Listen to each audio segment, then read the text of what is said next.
नमस्कार दोस्तों, चलिए जानते हैं हरियाणा की 50 फटाफट बड़ी खबरों को सिर्फ 10 मिनट में। लेकिन उससे पहले यह वीडियो आप किस जगह से देख रहे हैं हमें कमेंट में जरूर बताएं। हरियाणा में मौसम विभाग ने चेतावनी दी है कि अगले कुछ दिनों तक 6 जिलों में भारी बारिश हो सकती है। पहले से ही कई जगहों पर पानी भर चुका है, नदियां उफान पर हैं। लोगों से सतर्क रहने, सुरक्षित स्थानों पर जाने और प्रशासन के निर्देशों का पालन करने की अपील की गई है। राज्य में कंबाइन मशीनों पर निगरानी और कड़ी हो गई है। सुपर एसएमएस सिस्टम नहीं होने पर मशीन जब्त की जाएगी। इसका मकसद पराली को खेत में ही काटकर दबाना है ताकि जलाने की जरूरत न पड़े। प्रदूषण रोकने और पर्यावरण बचाने के लिए सरकार अब सख्ती बरत रही है। हरियाणा सरकार ने बड़ा फैसला लिया है। अब देसी खाद्य वस्तुओं पर टैक्स हटा दिया गया है। इससे किसानों की आमदनी बढ़ेगी और उपभोक्ताओं को महंगाई से थोड़ी राहत मिलेगी। गांवों में देसी खाने की खपत बढ़ेगी और मंडियों में रौनक लौट आएगी। किसान अब ज्यादा मुनाफे में रहेंगे। करनाल की अनाज मंडियों में पूसा बासमती 1509 की आवक तेजी से बढ़ गई है। खेतों से लगातार ट्रॉलियां पहुंच रही हैं और व्यापारियों की खरीदारी भी जोरों पर है। किसानों को अच्छी कीमत मिलने की उम्मीद है। इस बार धान की उपज और मांग दोनों में सकारात्मक माहौल बन गया है। हरियाणा सरकार ने साफ कर दिया है कि अब सोलर पैनल लगाना जरूरी है। जिन घरों और संस्थानों ने इसे नहीं लगाया तो उनका बिजली कनेक्शन काटा जा सकता है। यह कदम प्रदूषण रोकने और बिजली बचाने के लिए उठाया गया है। ग्रामीण और शहरी दोनों क्षेत्रों में ये नियम लागू होंगे। राज्य सरकार ने अब आदेश जारी किया है कि सभी कंबाइन मशीनों में सुपर एसएमएस सिस्टम लगाना अनिवार्य होगा। अगर मशीन में यह तकनीक नहीं पाई गई तो जब्ती की कार्रवाई होगी। इसका मकसद पराली जलाने से होने वाले प्रदूषण को रोकना है। किसानों को अब कड़ी निगरानी झेलनी पड़ेगी। हरियाणा में नए वन्य जीव संरक्षण नियम लागू किए गए हैं। इनके तहत अवैध शिकार, पेड़ों की कटाई और जंगल से जुड़े अपराधों पर सख्ती की जाएगी। अब जुर्माना और सजा दोनों कड़े होंगे। सरकार का कहना है कि जैव विविधता को बचाने और पर्यावरण सुधारने के लिए ये नियम जरूरी है। पूर्व मुख्यमंत्री भूपेंद्र सिंह हुड्डा तिरुपति बालाजी के दर्शन करने पहुंचे। इस दौरान उन्होंने भाजपा शासित राज्यों में किसानों की हालत पर सवाल उठाए। हुड्डा का कहना है कि सरकार सिर्फ वादे करती है लेकिन जमीनी स्तर पर कोई फायदा नहीं मिलता। उन्होंने हरियाणा के किसानों के मुद्दे भी उठाए। गुरुग्राम में आयोजित एक विचार गोष्ठी में अनुज ने प्रथम स्थान हासिल किया है। गोष्ठी में युवाओं ने सामाजिक और आर्थिक मुद्दों पर अपने विचार रखे। अनुज की प्रस्तुति और तर्कों को सराहा गया। आयोजकों का कहना है कि ऐसे मंच युवाओं को समाज सुधार में आगे लाने का काम करते हैं। भारी बारिश से हरियाणा की 4 लाख एकड़ फसल बर्बाद हो गई है। किसानों की मुश्किलें बढ़ गई हैं। सरकार ने राहत देने के लिए पोर्टल 15 सितंबर तक खुला रखा है। किसान इसमें नुकसान का विवरण दर्ज करा सकते हैं। उम्मीद है कि जल्द ही मुआवजे की प्रक्रिया शुरू होगी। हरियाणा भाजपा विधायकों ने फैसला किया है कि वे अपने अपने क्षेत्रों में जाकर बाढ़ की स्थिति का जायजा लेंगे। इससे उन्हें लोगों की समस्याओं को सीधे समझने का मौका मिलेगा। पार्टी का कहना है कि हर तरह की मदद पहुंचाई जाएगी। राहत कार्यों की निगरानी भी की जाएगी। हरियाणा में घग्गर नदी विकराल रूप धारण कर चुकी है। पानी का स्तर खतरनाक स्थिति तक पहुंच गया है। निचले इलाकों में पानी भरने से लोगों को दिक्कत हो रही है। कई गांवों में बाढ़ जैसा हाल है। प्रशासन लगातार निगरानी कर रहा है और लोगों को सुरक्षित स्थानों पर भेजा जा रहा है। राज्य सरकार ने नई आबकारी नीति लागू की है। इसके तहत शराब की दुकानों पर अब सख्त नियम लागू होंगे। समय में भी बदलाव किया गया है। अवैध बिक्री पर कार्रवाई की जाएगी। सरकार का मानना है कि इससे नशे पर नियंत्रण मिलेगा और राज्य की आमदनी भी बढ़ेगी। हरियाणा में अब शहरों में गेस्ट हाउस खोलने की प्रक्रिया आसान हो गई है। सरकार ने इसके लिए आवेदन प्रक्रिया शुरू कर दी है। इससे पर्यटन को बढ़ावा मिलेगा और रोजगार के मौके भी बनेंगे। निवेशक अब आसानी से गेस्ट हाउस खोल सकेंगे। लोगों को बेहतर ठहरने की सुविधा मिलेगी। बिजली उपभोक्ताओं के लिए झटका है। सिक्योरिटी फीस पर अब कम ब्याज मिलेगा। पहले लोग इस पर ज्यादा ब्याज पाते थे लेकिन अब राशि घटा दी गई है। इससे लाखों उपभोक्ता प्रभावित होंगे। लोग नाराज हैं कि सरकार ने बिना सोचे समझे यह फैसला लिया है। कई संगठनों ने विरोध जताया। हरियाणा सरकार ने दिव्यांगजनों के लिए विशेष योजना बनाई है। अब राज्य में समावेशी पार्कों का विकास होगा। इन पार्कों में व्हील चेयर से लेकर खेलकूद की सुविधाएं होंगी। सरकार चाहती है कि दिव्यांगजन भी सामान्य जीवन का आनंद ले सकें। इससे सामाजिक समावेश और आत्मनिर्भरता बढ़ेगी। गुरुग्राम में बड़ी ठगी का मामला सामने आया है। एक ट्रेडिंग कंपनी ने लोगों को निवेश का झांसा दिया और 1 करोड़ 12 लाख रुपए हड़प लिए। पीड़ितों ने शिकायत दर्ज कराई है। पुलिस ने जांच शुरू कर दी है। लोगों को सलाह दी जा रही है कि ऐसे लालच में न पड़े। गुरुग्राम में पुलिस वालों पर सवाल उठे हैं। एक जापानी पर्यटक से चालान का डर दिखाकर 1000 रुपए रिश्वत ली गई। घटना का वीडियो वायरल होते ही कार्रवाई की गई। जिम्मेदार पुलिस कर्मियों पर एक्शन लिया गया है। प्रशासन का कहना है कि ऐसे मामलों में कोई डील नहीं दी जाएगी। गुरुग्राम का खेड़की दौला टोल प्लाजा अब शिफ्ट किया जाएगा। NHAI ने इसके लिए नई जगह तलाश ली है। यहाँ लगातार जाम और परेशानी होती थी। अब नए स्थान पर टोल लगने से वाहनों की आवाजाही आसान होगी। इससे यात्रियों को राहत मिलेगी और शहर में ट्रैफिक दबाव घटेगा। दिल्ली NCR में झमाझम बारिश के कारण गुरुग्राम में हालात बिगड़ गए। लोहा पुल बंद होने से 40 ट्रेनें रद्द करनी पड़ी। रिंग रोड पर भीषण जाम लग गया। लोग घंटों फंसे रहे। मौसम विभाग ने और बारिश की संभावना जताई है। प्रशासन लोगों से संयम और सावधानी बरतने की अपील कर रहा है।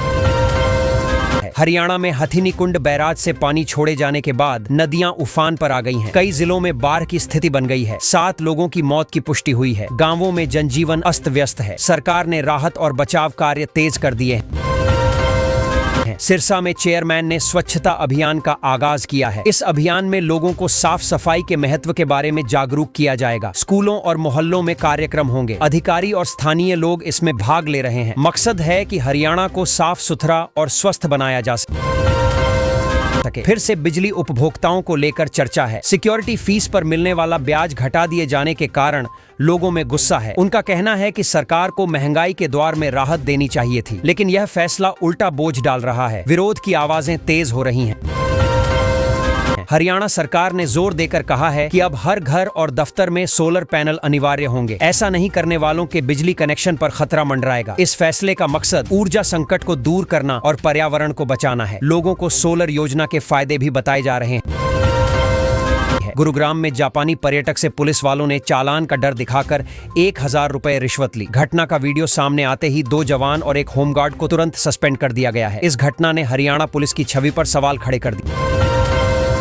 हरियाणा में मंत्रियों की कोठियों पर फिर करोड़ों रुपए खर्च किए जा रहे हैं। विधानसभा ने मरम्मत के लिए 5 करोड़ रुपए और स्वीकृत कर दिए हैं। पहले भी मनोहर लाल सरकार के समय 21 करोड़ खर्च हुए थे। विपक्ष ने विरोध नहीं किया, लेकिन जनता सवाल उठा रही है। हरियाणा में लगातार बारिश के कारण हथिनी कुंड बैराज के फ्लड गेट 60 घंटे से खुले हैं। पानी का बहाव तेज होने से निचले इलाकों में खतरा बढ़ गया है। प्रशासन ने अलर्ट जारी कर दिया है और लोगों से सुरक्षित स्थानों पर जाने की अपील की जा रही है। गुरुग्राम में महिला सशक्तिकरण को बढ़ावा देने के लिए मातृशक्ति उद्यमिता योजना शुरू की गई है। इस योजना से महिलाओं को छोटे व्यवसाय शुरू करने में मदद मिलेगी। उन्हें लोन और प्रशिक्षण भी दिया जाएगा। सरकार का लक्ष्य है कि महिलाएं आत्मनिर्भर बनें। हरियाणा की जेलों में अब कैदियों को हेल्दी और पौष्टिक खाना मिलेगा। सरकार ने नया डाइट प्लान तैयार किया है ताकि कैदियों का स्वास्थ्य बेहतर हो और वे बीमारी से बचे रहें। खाने में दाल, हरी सब्जियां, दूध, अंडे और मौसमी फल शामिल किए जाएंगे। गुरुग्राम के लोगों के लिए खुशखबरी है, क्योंकि old Gurugram metro route extension का भूमि पूजन अब तय हो गया है। लंबे समय से लोग इस रूट के शुरू होने का इंतजार कर रहे थे। मेट्रो विस्तार से हजारों यात्रियों को रोजाना राहत मिलेगी और ट्रैफिक जाम कम होगा। बारिश ने गुरुग्राम की हालत खराब कर दी। 15 किलोमीटर का सफर तय करने में लोगों को 8 घंटे तक लग गए। जलभराव ने जगह जगह लंबा जाम लगा दिया, जिससे स्कूल जाने वाले बच्चे, ऑफिस के कर्मचारी और मरीज तक घंटों फंसे रहे। प्रशासन की तैयारियों की पोल खुल गई। हिसार में रोडवेज बसों के नए रूट तय किए गए हैं और साथ ही किराए में भी बदलाव किया गया है। इससे यात्रियों को सीधी सुविधा मिलेगी, लेकिन किराया बढ़ने से कुछ लोग परेशान भी हैं। रोडवेज विभाग का कहना है कि ये बदलाव लोगों की सुविधा के लिए जरूरी था।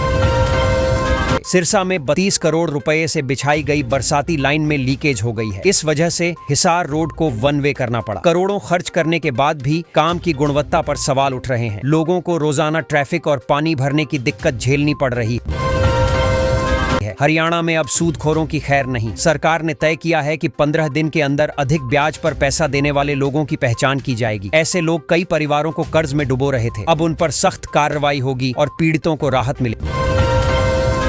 हथिनी कुंड बैराज पर यमुना का जलस्तर 3 लाख क्यूसेक पार हो गया है। इससे 5 शहरों में बाढ़ जैसे हालात बन गए हैं। प्रशासन लगातार नजर बनाए हुए है और राहत टीमों को अलर्ट कर दिया गया है। किनारे बसे लोग सतर्क रहने की अपील की जा रही है। कुमारी सैलजा ने हरियाणा पंजाब में बाढ़ जैसी स्थिति को लेकर दोनों सरकारों पर निशाना साधा। उन्होंने कहा कि दोनों एक दूसरे पर दोष मढ़ने और बयानबाजी में व्यस्त हैं, जबकि लोग परेशानी में डूबे हुए हैं। उन्होंने केंद्र सरकार से तुरंत दखल की मांग की। की। हरियाणा सरकार ने एसएससी वर्ग के लिए जारी किए गए पैसे को अब लैप्स नहीं होने देने का निर्णय लिया है। अधिकारियों की जवाबदेही तय होगी ताकि योजनाओं का लाभ सीधे लाभार्थियों तक पहुंचे। पहले अक्सर बजट समय पर इस्तेमाल न होने से पैसा वापस चला जाता था।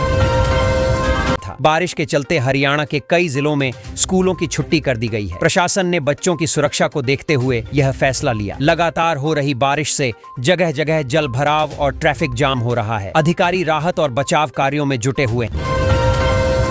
हरियाणा एडीए भर्ती के सिलेबस में बदलाव पर हाईकोर्ट सख्त हो गया है। कोर्ट ने सरकार को नोटिस भेजकर जवाब मांगा है। अभ्यर्थियों का कहना है कि भर्ती प्रक्रिया में अचानक बदलाव करना गलत है। कोर्ट ने मामले को गंभीर मानते हुए तुरंत सुनवाई की। हरियाणा ओलंपिक संघ ने सरकार से खिलाड़ियों को नौकरी में आयु सीमा में छूट देने की मांग की है। संघ का कहना है कि खिलाड़ी अपनी ट्रेनिंग और प्रतियोगिताओं के चलते सरकारी नौकरी की तैयारी देर से कर पाते हैं। इससे उन्हें अवसर से वंचित होना पड़ता है। फरीदाबाद की 14 साल की आनंदिता अब तक 40 पदक जीत चुकी है। इतनी कम उम्र में उसने खेलों में अद्भुत प्रदर्शन किया है। परिवार और कोच को उम्मीद है कि आने वाले समय में वह अंतर्राष्ट्रीय स्तर पर भी देश का नाम रोशन करेगी। हरियाणा में लिंगानुपात को लेकर सरकार बेहद सख्त हो गई है। जिन जिलों में सुधार नहीं हुआ है वहां के 6 सीएमओ पर कार्रवाई की तैयारी है। सरकार का कहना है कि बेटी बचाओ बेटी पढ़ाओ अभियान को पूरी गंभीरता से लागू करना ही अधिकारियों की जिम्मेदारी है। गुरुग्राम में कर्मचारी सिंचाई मंत्री के आवास का 6 सितंबर को घेराव करेंगे। वे अपनी लंबित मांगों को लेकर आंदोलन की तैयारी कर रहे हैं। कर्मचारियों का कहना है कि सरकार उनकी समस्याओं पर ध्यान नहीं दे रही। अब सड़कों पर उतरकर दबाव बनाना पड़ेगा। पंचकूला के लोग लंबे समय से मांग कर रहे हैं कि रामगढ़ और घग्गर पार सेक्टरों के लिए बस चलाई जाए। साथ ही जीरकपुर, एयरपोर्ट और राजपुरा के लिए भी सुविधा चाहिए। लोगों का कहना है कि बसें शुरू होने से रोजाना की परेशानियां काफी हद तक खत्म हो जाएंगी। हरियाणा लोक सेवा आयोग ने सहायक अभियंता पदों के लिए आवेदन की अंतिम तिथि घोषित कर दी है। अभ्यर्थियों को समय पर फॉर्म भरने की सलाह दी गई है। आयोग ने सभी जरूरी जानकारी अपनी वेबसाइट पर डाल दी है ताकि छात्रों को कोई समस्या न हो। कुरुक्षेत्र में रेड क्रॉस के लिए चलाई जा रही योजनाओं के बारे में जानकारी दी गई। प्रशासन ने बताया कि इन योजनाओं से जरूरतमंद लोगों को सीधा फायदा पहुंच रहा है। आम जनता को भी इसमें भागीदारी के लिए प्रेरित किया गया ताकि सेवा का दायरा बढ़ सके। झज्जर और बहादुरगढ़ में नशे के दुष्प्रभावों को लेकर लोगों को जागरूक किया गया। अधिकारियों और सामाजिक कार्यकर्ताओं ने समझाया कि नशा सिर्फ व्यक्ति को नहीं बल्कि पूरे परिवार को बर्बाद करता है। युवाओं से अपील की गई कि वे नशे से दूर रहें। फरीदाबाद में मोहना कैंटीन का निर्माण कार्य बेहद धीमी गति से चल रहा है। लोग शिकायत कर रहे हैं कि कई महीने बीत जाने के बाद भी कैंटीन पूरी नहीं हुई। इससे छात्रों और कर्मचारियों को काफी दिक्कत हो रही है। प्रशासन ने काम तेजी से पूरा करने के निर्देश दिए।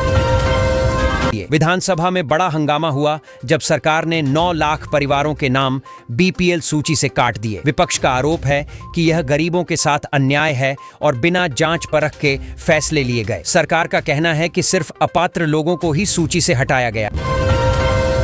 अभी हरियाणा में मौसम का हाल ये है कि अंबाला और यमुनानगर में बारिश की संभावना जताई गई है। मौसम विभाग ने येलो अलर्ट जारी किया है, यानी हल्की से मध्यम बारिश हो सकती है। लोगों को सतर्क रहने और बाहर निकलते समय सावधानी बरतने की सलाह दी गई है। आज हरियाणा विधानसभा का मानसून सत्र का आखिरी दिन है। मुख्यमंत्री नायब सैनी अपराधों के खिलाफ कड़ा प्रस्ताव पेश करेंगे। इस पर सभी की नजरें टिकी हुई हैं कि सरकार किस तरह के कदम उठाएगी और अपराध पर रोकथाम को लेकर नए फैसले क्या होंगे।